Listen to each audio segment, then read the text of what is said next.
ওয়ালাইকুম। দেখেন এই কাকটার কি অবস্থা হয়ে গেছে, মানে এত গরম। এখানে পানির যে লাইনটা দিচ্ছি দেখেন, এই যে এখানে হচ্ছে সবাই এখান থেকে পানি খায় এবং হাত ধোয়। তো সেই পানিটা একদমই বেকার পড়ে যেত, পরে ওই পিছন দিকে চলে যেত, কিন্তু এখন এই পানিটা এই পাইপ দিয়ে ওখানে যাচ্ছে, এই ড্রাম দিয়ে দেওয়া হয়েছে এখানে, এখানে যাচ্ছে। এখান থেকে জন্তু জানোয়ার এসে পানিগুলো খাচ্ছে, খুবই ঠান্ডা পানি। তো এটা কিন্তু খুবই একটা ভালো কাজ।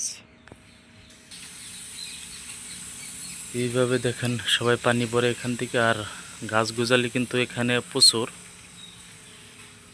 এই গাছগুজালির মাঝেও কিন্তু প্রচুর গরম।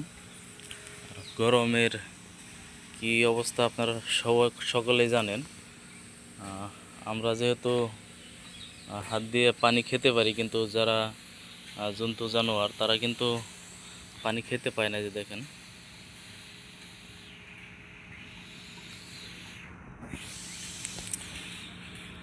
তারা কিন্তু পানি খেতে পারে না। তো যে যার জায়গা থেকে সবাই একটু রাস্তার মাঝে বা কোথাও পানি দিয়ে রাখবেন, যাতে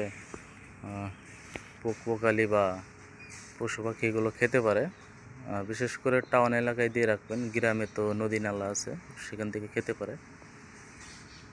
টাউন এলাকায় দিয়ে রাখবেন, বাড়ির ছাদে দিয়ে রাখবেন, রাস্তাঘাটে দিয়ে রাখবেন। এতে করে কিন্তু জন্তু জানোয়ারের খুবই উপকার হবে। তো ভালো থাকেন সবাই, আল্লাহ হাফেজ।